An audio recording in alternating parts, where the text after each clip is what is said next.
El diálogo de hoy, aquí en Mujeres Legisladoras, es con Florencia Peñalosa. Florencia, que tiene la facilidad de poder comparar la experiencia legislativa a nivel provincial y a nivel nacional. Ya le vamos a preguntar por eso, pero para conocerla primero un poquito más, le vamos a preguntar dónde nació, sobre su origen, cómo está formada su familia. Hola, muy buenos días. Sí, nací acá en San Juan, en Capital. Tengo una hija de 4 años que se llama Lola. Bueno, y nada, y nací en un hogar en el cual la política era una cuestión muy trascendente para nosotros. Entonces yo tengo 3 hermanas, 2 hermanas mujeres y un varón. Y bueno, mi mamá y mi papá siempre han hecho política. Entonces fue algo que lo vinimos mamando desde chicas todos y fue algo que nos llamó la atención y que lo tomamos con mucho respeto. Por eso es que creo que sacamos esta vocación y la llevamos adelante. ¿Cuál fue tu primer contacto así directo con la política? O sea, que no fuese acompañar a la mamá o acompañar al papá, sino ya desde un lugar de cierto protagonismo. Yo en el 2013 fui candidata a diputada nacional representando el sindicato de camioneros y acompañando la lista de Mauricio Ibarra y Gualdino Costa. En ese momento fui en el cupo femenino, diríamos, claro. Que era, en un primer momento estábamos terceras en las listas las mujeres y salió una jurisprudencia en la provincia que tenía que ser un cargo expectante. Entonces pasamos a tener el segundo lugar en la lista. Esa fue la primera elección. Luego en el 2015 fui candidata a diputada nacional con Enrique Castro, el secretario general del gremio, ya con un partido propio, que era el Partido de la Cultura, Educación y Trabajo, un partido provincial y nacional que teníamos, que lo creamos nosotros. Yo era vicepresidenta de ese partido, donde salimos, bueno, ganamos la candidatura a diputado nacional, asumió Enrique, a los 6 meses Enrique falleció y me tocó a mí asumir esa banca en el Congreso de la Nación. Y bueno, luego ahora diputada provincial en 2019. El sindicalismo por ahí, bueno, ahora no, han cambiado un poco las cosas, ¿no? Pero el sindicalismo es un ambiente a veces hostil para las mujeres. ¿Cómo fue en tu caso trabajar en el ambiente del gremio? La verdad que yo siempre digo que para mí fueron unos años muy felices de mi vida. Yo trabajé casi 9 años en el sindicato de camioneros y tuve la posibilidad de trabajarlo de la mano de Enrique Castro, que era un señor con mayúsculas y que me dio todas las posibilidades, no solo haber sido apoderada del gremio, de la obra social, sino haber participado en política. Y de enseñarme que esa lucha que llevábamos por los trabajadores desde el gremio podíamos trasladarla a la vida, a cambiar la realidad de la gente y que por eso debíamos también hacer un partido político y transitar esta vía política. Conmigo el gremio siempre me dio todas las posibilidades, era un gremio inclusive de hombres, porque claro, en ese momento, claro, hace 9 años atrás, era un gremio que tenía muy poquitas mujeres y sin embargo siempre nos dieron el lugar, siempre fue con respeto. Ser parte de los encuentros a nivel nacional también fueron así y dándonos posibilidades a ir creciendo. Hoy tenemos un gremio que tiene más participación femenina y que de la mano a esta lucha constante de las mujeres ha ido llevando a que vamos ocupando otros lugarcitos de decisión que no solo son los políticos como también los gremiales que nos van haciendo crecer día a día. ¿Qué cosas querías cambiar del mundo en esa época? La verdad que esto que te decía recién de haber crecido en un hogar en el cual la política era tan importante, en el cual cuando estaba en el gremio yo decía, yo soy abogada y empecé en el gremio siendo abogada del gremio, pero después la vida transcurre y empezás a ser parte del gremio, parte de los afiliados, empezás a ver las necesidades de la gente, cómo mejorarle la vida a la gente. No todo está mal, pero a veces quieren que esté un poco mejor. Entonces uno entiende que para poder trascender en eso, tenés que ser partícipe de eso. Tenés que, obviamente, hacer un montón de sacrificios, pero sin embargo, a pesar de eso, ser parte de esto. Entonces empezás a darte cuenta de que estas guerras, yo me acuerdo, en ese momento, cuando era parte del sindicato de camioneros, un secretario de trabajo que había acá me decía, ahí viene el Rottweiler de camioneros. Porque claro, uno empieza a, todas esas cuestiones, todas esas conquistas de derechos, las empezás a tomar como propias y eso se va trasladando a la vida. Empezás a ver que ese afiliado tiene una familia, que tiene hijos que quieren quedarse en la provincia, que quiere hijos que tengan una mejor educación, que quiere mantener su puesto de trabajo, que quiere que esa mujer pueda salir a la calle a trabajar también. Entonces empezás a involucrarte en esos temas y empezás a trabajar en consecuencia para que eso se haga realidad. Eras muy joven, Florencia. ¿Cuántos años tenías por entonces? Y mira, entré al gremio, apenas me recibí, tenía aproximadamente, debo haber tenido 25 años y asumí como diputada nacional con 32. Sí, era joven, era muy joven. ¿Y qué hay de aquella época que podríamos considerar de siembra, ¿no? Porque estuviste trabajando en contacto directo con las personas. De aquella época, ¿qué llevaste después a tu labor como legisladora? ¿O qué viste ahí que después tu labor como legisladora te permitió hacer un aporte? Yo creo que lo principal, y creo que es lo que uno tiene que reivindicar todos los días, es el compromiso y la responsabilidad. El hecho de estar sentada en una banca y saber que hay tanto atrás, no solo de historia, de luchas y demás, sino de la esperanza que cada uno de los sanjuaninos deja. La verdad que nosotros, cuando hemos caminado las calles de San Juan, ofreciendo nuestra propuesta, pidiendo el voto, veíamos ojos de esperanza. Veíamos en los trabajadores del gremio, pero también en las familias sanjuaninas, en cada rincón de San Juan, esos ojos de esperanza de que podíamos estar mejor, que podíamos lograr una sociedad que nos incluyera a todos. Entonces, no olvidar esa responsabilidad y ese compromiso que implica estar en las bancas, que nos lleva no solo a cumplir con nuestra tarea, sino a todos los días estudiar, a todos los días capacitarnos, a todos los días ver qué propuesta nueva puede haber, es lo que nunca nos tenemos que olvidar. Porque la sociedad evoluciona, porque los tiempos evolucionan y nosotros tenemos que estar a la altura de las circunstancias de ayudar a ayornarnos a esa realidad para darle respuesta a los sanjuaninos. Y creo que eso es lo que más le tenemos, esa es la respuesta que le tenemos que dar a los sanjuaninos, porque dar propuestas de campaña, hacer spots publicitarios, es muy fácil. Ahora, estar sentada en la banca, levantar la mano, muchas veces uno tiene que, en la banca, nos pasó cuando, por ejemplo, votamos la ley contra el aborto, la interrupción voluntaria del embarazo. Muchas veces te preguntaban, ¿qué pensás vos? Y uno entiende que en esa banca no solo está lo que yo pienso, está lo que uno va a representar a esa banca. En ese momento, los sanjuaninos que estábamos en el Congreso de la Nación, estábamos votando y levantando la mano por cada uno de los sanjuaninos que nos habían pedido lo que ellos querían. Y ese era el compromiso, esa era la responsabilidad. Y eso es lo que tenemos que ser capaces de poder entender los políticos, que no es lo que nosotros solamente pensamos, sino también es a quienes representamos.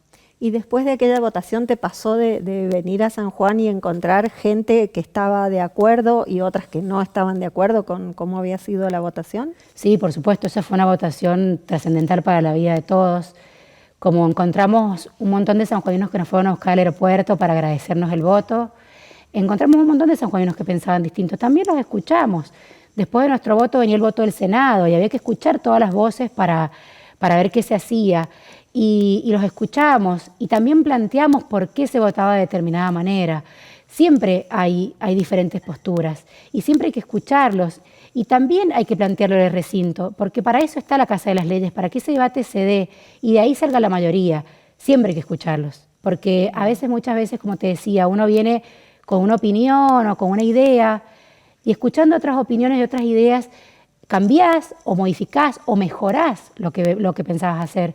Entonces, eso creo que es una visión que nunca tenemos que olvidar. Tal vez la mayor labor de una legisladora y de un legislador, la escucha, ¿no? Sí. Poder estar. Bueno, vamos a hacer un corte chiquitito y seguimos hablando ya de tu tarea aquí en la provincia. Gracias.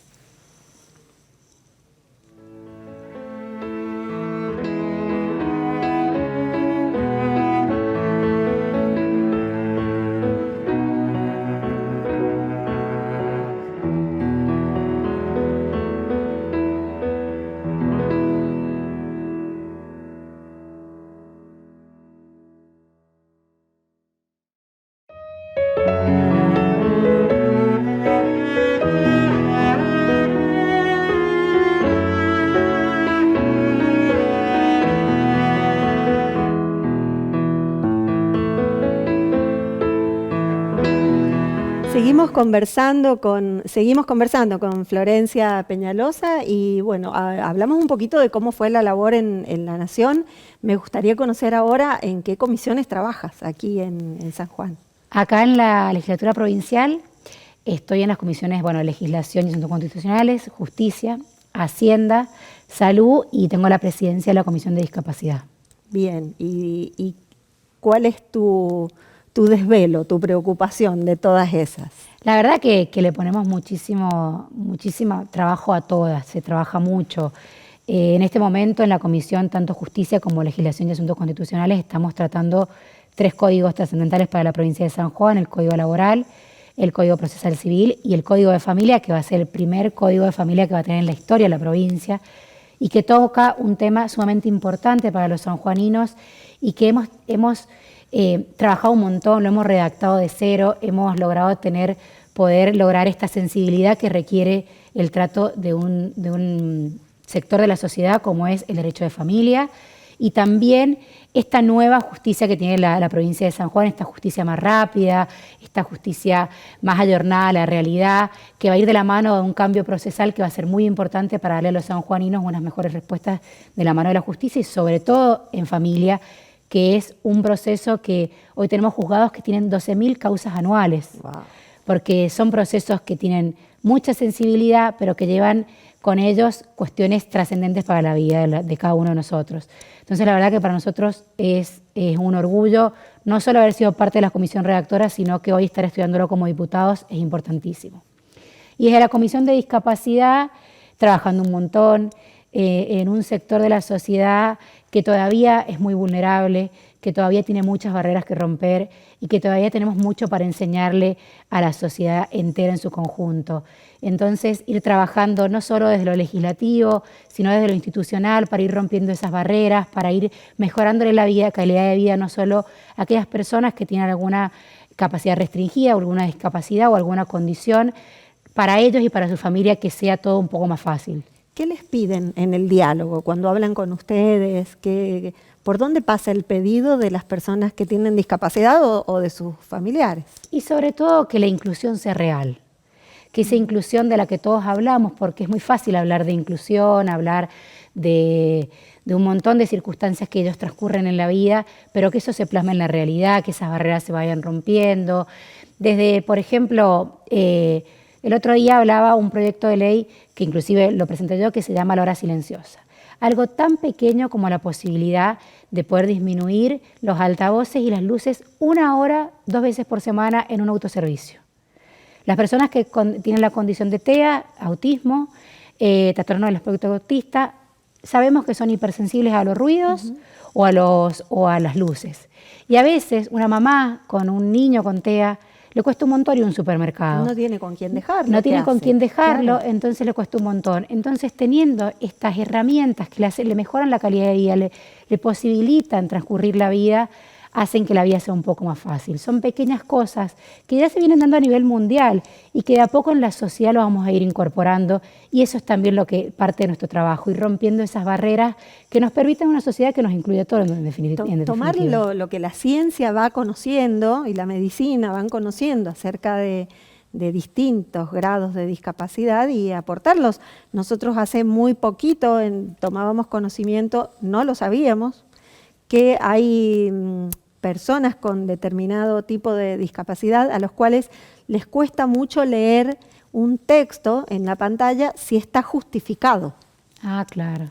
No lo sabíamos, no tengo presente el nombre del trastorno, ¿no? Pero nos pedían si podíamos las páginas de internet de la universidad solo dejarlas alineadas a la izquierda sin justificar el texto.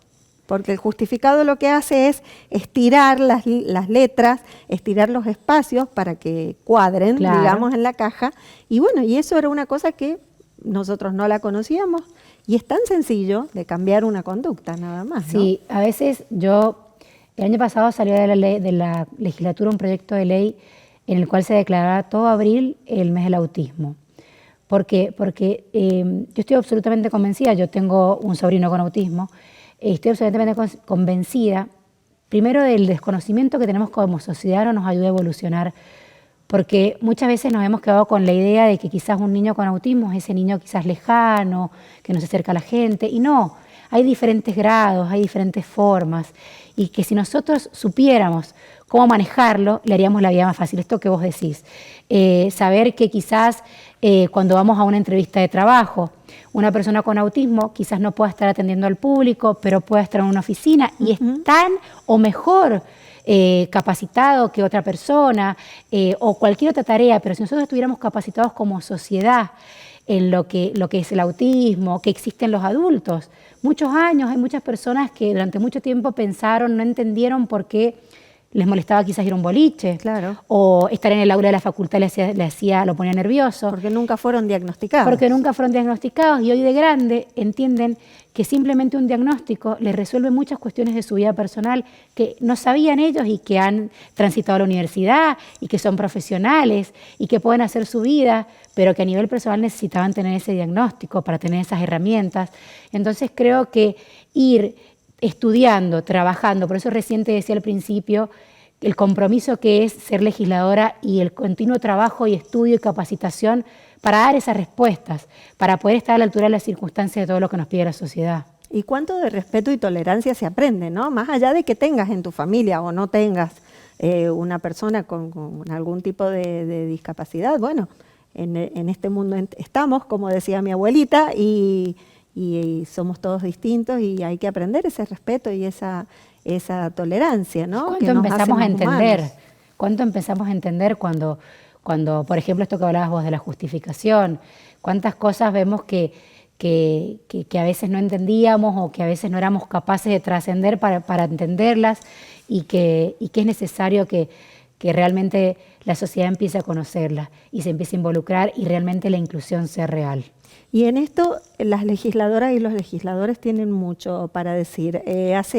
No hace mucho, hablando con una comunicadora acerca de cuánto aportan las leyes, yo le decía, bueno, pero alcanza a hacer una ley sobre un tema determinado. Y ella me decía, mira, primero la ley, porque sin la ley no podemos poner en marcha nada. Primero la ley, después haremos todas las otras cosas que haya que hacer, pero primero necesitamos la ley. Y ahí es donde la tarea de ustedes es tan necesaria. Sí, es muy difícil a veces que la gente entienda cuál es nuestro trabajo, porque es un trabajo tan abstracto, porque a veces el proyecto que uno presenta no es el que sale en definitiva, porque lleva consensos, lleva estudios, lleva cambios, y de eso se trata, de que estemos todas las fuerzas políticas representadas en esos proyectos y en esas leyes que en consecuencia salen. Entonces es muy difícil a veces cuando uno le quiere decir a la gente, mostrarle el trabajo que hacemos que es abstracto. Pero esto que vos decís, sin ese instrumento jurídico, sin ese instrumento legal, esta política pública o esta medida que el Poder Ejecutivo o cualquier institución y que la sociedad en su conjunto tenga que después tomar, no tiene sentido si no hay una ley que lo respete o que lo respalde y que genere derechos y obligaciones, porque para eso está, para poder ordenar una sociedad y para poder empezar a transitar caminos que a veces no se tocaban. Yo siempre digo que, y recién te lo decía, la sociedad va evolucionando y nos va poniendo temas que antes no se hablaban. Bien. Antes nunca íbamos a hablar de una ley de interrupción voluntaria del embarazo, antes nunca íbamos a hablar de una ley de paridad, antes nunca se iban a hablar de un montón de cuestiones que hoy se han hablado, se han tratado, se han debatido y se han resuelto. Y la sociedad ha evolucionado y en esa es la que vivimos. Como vos decías, en esta vivimos todos y a esta tenemos que ayornarnos y esa es nuestra tarea. Bien, te tocó trabajar en ley de paridad, de hecho fuiste una de las autoras de la paridad de género. ¿Qué te pasó cuando finalmente salió? La verdad que sí, fui una de las autoras, es una de las cuestiones lindas y que te llenan de orgullo en la Cámara, porque la verdad que uno se sienta en estas bancas como mujer y dice que orgullo no solo ser política, sino ser mujer y estar sentado acá, que lleva una revolución histórica a nivel mundial de mujeres, de organizaciones sociales y políticas, por esta igualdad de género, por este reconocimiento de derechos que los hombres ya tenían y nosotras no teníamos. Entonces, la ley de paridad, que venía de la mano de varios proyectos que había en la Cámara, que yo la había transitado en La Nación y que el gobernador en su mensaje anual nos había prometido a las mujeres el año anterior, nos dio un puntapié a poder trabajar, a que saliera por unanimidad en la Cámara de Diputados, que todos nuestros compañeros, nuestros diputados nos acompañaran, nos dieran ese voto de confianza de decir, no solo son parte de esta Cámara, queremos que sean más y que podemos ser capaces de demostrar que no solo el hecho de ser mujeres nos hace sentarnos ahí, pero sí somos capaces de abrirle el camino a un montón de mujeres y sobre todo luchar por esta igualdad que yo lo decía ese día en el recinto. No es hoy la paridad de género política nomás. Esto es una lucha social, política y cultural. Y que tenemos que todos los días trabajar porque ser niña, ser adolescente o ser mujer en el mundo no puede ser nunca más una desventaja. Una desventaja no solo, como te dije, en política, pero sino cultural, económica, hasta profesional, muchas veces hasta de la posibilidad de estudio que tenemos las mujeres. Entonces, esa es una lucha constante que tenemos que llevar día a día, el lugar que ocupemos y donde estemos. Bien. Bueno, vamos a hacer el último corte y vamos al tercer bloque de este diálogo. Ya volvemos.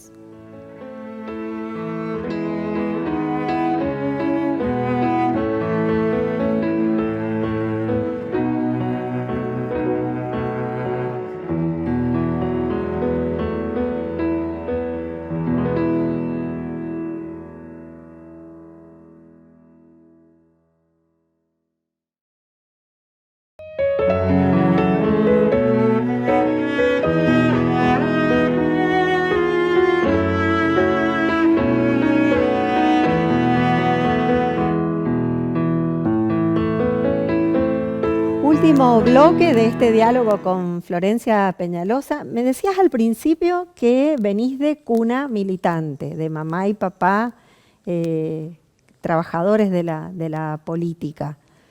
¿Qué reconoces en vos de cada uno? ¿Qué tomaste de cada uno de ellos? Y de mi papá, bueno, mi papá fue diputado provincial también, y orgullo y respeto por el lugar que ocupamos. La verdad que con muchísimo respeto y compromiso. Cada vez que me ha tocado no solo ejercer un cargo, sino ser candidata, siempre lo he hecho con muchísima responsabilidad y con muchísimo respeto de todo lo que implica estar sentado en una de estas bancas. Y de mi mamá, la militancia absoluta. Mi mamá, hasta el día de hoy, es una mujer que tiene una militancia social y política que todos los días nos la enseña a todos, a mí, a mi hija, a todos. Y haberme enseñado esto, yo me emociono también, de que podemos mirar a los ojos a nuestros hijos y decirle, hicimos algo para que nuestra sociedad sea mejor. Y de tomar de cada uno, ¿te reconoces en la pasión por algún tema? Sí, sin duda. En lo social, por mi mamá, porque lo trabajo hasta el día de hoy con ella. Mi mamá... ¿Es de aconsejar? Sí, me reta un montón, pero también me aconseja y también me ayuda y también me hace ver cosas que a veces uno no ve. Realmente esa pasión por ir más allá, por no a veces darse por vencido, porque la verdad que a veces la política tiene muchos sacrificios que uno hace. A mí me tocó ser mamá cuando era diputada nacional y viajé con hasta 8 meses de embarazo. Llevé a mi hija desde los 15 días y muchas veces eran muchos sacrificios. Y sin embargo, mi madre me enseñaba que ella había sido madre y había transitado la vida política y se podía hacer. Y mi padre, esto de nunca dejar de lado la honestidad y los valores. Mi papá siempre era el primero que te decía, hija, acordate que es la Cámara, es la casa de las leyes, hay que ser respetuoso. Y es eso, de eso se trata. ¿Y en qué momento de un debate o de una reunión previa a un debate, ya sea en La Nación o aquí, has pensado en Lola? ¿La has tenido presente como esto lo estoy haciendo también por ella? Y creo que uno de los debates fue el del aborto.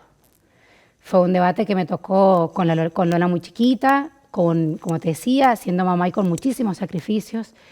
Y fue inclusive un discurso que yo di de decir que se puede, que muchas veces uno se asusta con un montón de cuestiones que te transcurren en la vida, pero que había una vida que había que defender, que era la vida de Lola, por ejemplo, en mi caso, y que ver a Lola me decía que vale la pena un montón de cosas. Y hoy, mira, ayer lo hablaba, Lola tiene 4 años y veníamos en el auto y me dice, mamá, yo creo que hay un compañero mío que a veces le molestan los ruidos, y yo le hablaba de la inclusión y le decía, viste Lola, acá todos somos distintos y la idea en la vida es que vos le digas a él qué te molesta, por qué te sentís incómodo y en qué te puedo ayudar, para que vos puedas transitar el jardín conmigo. Entonces, cuando uno trabaja en esto, en la inclusión, en evolucionar, en la vida, sobre todo y en la política, uno piensa siempre, Lola, ¿cómo no pensar que la voy a mirar a los ojos y le voy a decir, trabajamos por vos? Viste que dicen que los hijos vienen a enseñarnos algo, ¿no? Sí. ¿Qué será que te ha venido a enseñar tu hija? Y que yo creo que la Lola te enseña que, y sobre todo siendo mujer, que se puede. Bien. Se puede. Bien. Se puede ser política, se puede ser profesional. ¿Se puede seguir siendo mamá? Yo ahora, por ejemplo, soy abogada, estoy estudiando escribanía también, aparte de ser legisladora. Se puede ser profesional, se puede transitar la vida con un hijo y se puede trabajar para dejarles un mundo mejor. ¿Cuál es tu sueño siguiente? Yo creo que... Porque así como te veo con esta determinación, me parece que ya debes estar pensando en el sueño siguiente. No, la verdad es que uno trabaja todos los días por buscar la mejor versión de uno, y eso yo decidí un día, mira, un día alguien me preguntaba, ¿y por qué no es más fácil estar en el gremio, o estar en la oficina, o ser abogada? Que quizás es como una vida más tranquila. Claro. Y yo decidí que mi vida iba de la mano de la política porque decidí que quería transformar la realidad de la gente. Decidí que yo no puedo concebir los niveles de pobreza, que yo no puedo concebir, yo ayudo muchísimo, tengo mucho trabajo social. Esto te lo decía de la mano de mi mamá también y un grupo de enormes trabajadores que tenemos en el partido que nos acompañan. Y yo no puedo concebir un niño que tenga que estar descalzo, una mamá que me tenga que estar diciendo que no tiene que pararle de comer, un papá que esté sin trabajo. No puedo concebir que nuestro país, un país lleno de trabajo, lleno de riqueza alimentaria, un país lleno de mano de obra trabajadora, pero sobre todo de habitantes solidarios, no pueda salir adelante. Entonces mi compromiso fue con eso, que a donde esté yo voy a trabajar para eso, que para mí no es de este lado del escritorio, para mí es del otro lado del escritorio. Para mí es salir a trabajar, salir a agarrarle la mano, salir a acompañarlos, ayudarlos en la educación, en trabajar para eso, y en eso me preparo todos los días de mi vida. Yo tengo que estar en una sesión o tengo que informar algún tema y lo estudio y lo preparo y voy un poquito más allá a ver qué le podemos ofrecer a la sociedad, y eso es lo que quiero para el futuro. Quiero construir hombres y mujeres que sean capaces de lograr esta sociedad que todos lo pedimos. Cuando caminamos y transitamos la provincia vemos ojos de esperanza. Vemos sanjuaninos con ganas de seguir adelante, y eso es lo que quiero devolver a los sanjuaninos. Y si no es la banca de legisladora, ¿dónde te ves? Es inevitablemente donde los sanjuaninos me pongan, pero donde me pongan ahí estaré.